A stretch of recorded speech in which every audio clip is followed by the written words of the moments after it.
telefishinka caalamiga Kalsan TV ayaa booqday qoys tan yar oo ku nool xaafadda Sheekh Umar ee magaalada Hargeysa kaasi qoyskan xaaladooda nololeed ay aad u liidato qoyskan oo ku nool duruufo adag oo xaaladda nololeed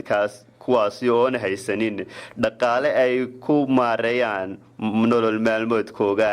Axmed Iidaan Faarax waa qoyskan waxa uu ku xog waramay inuu la irdaran yahay gabadh uu dhalay iyo hooyadeed oo u xanuunsan cudur kaasi oo uu sheegay in dalka gudihiisa waxba looga qaban kari waayay isagoo sheegay inuu soo mariyay dhaqaatiir fara badan oo dalka gudihiisa ah imikana uu sheegay inuu u taag waayay inuu maareeyo xaaladda nololeed ee qoyskiisa maadaama uu yahay nin danyar ah oo awood u lahayn in uu kafeeyo qoyskiisa Axmed oo u waramay telefishinka Kalsan TV waxa uu sheegay tan waxa la khatra Axmed Iidaan aan ka dhalay sida ahayd 14 sano ilaa taariikhdii ay dhalatay ilaa markii taaganahay sidaas bay ahayd xanuunkeedu waa saas ma kacdo ma shaqeeyaan ma fadhiisato adimadeedu ma shaqeeyaan wax ma qabsan karto si wax inta la soo qabto afka loo galiyo mooyaane dhanka laga loo jiifiyo ilaa laga mooyeedu isku roogtareys taasi waa taa gabadhanina wax weeyaan aniga xaaska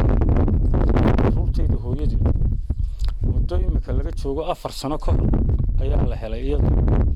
sida inanta ayaroo kale ayay noqotay iyaduna waa taas halkaa gacan oo kaliya ayaa dhaqdhaqaaqaysa inta kale ma shaqayso halkaas bay taalaa sidaas bay iyana u taalaa labada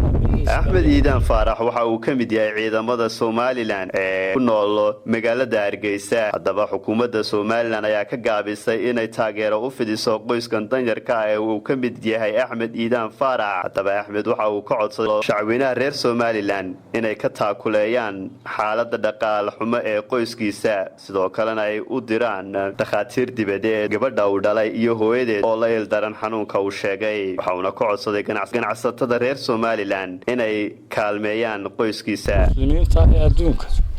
iyo bulshada reer Somaliland waxaan ka codsanayaa wixii ay igu tari karayaan ee labada qof ee buka ee halka isu kaybaal yaala ay igu tari karayaan ay igu caawin karayaan in ay igu caawiyaan ma ka codsanayaa walaaladayda muslimiinta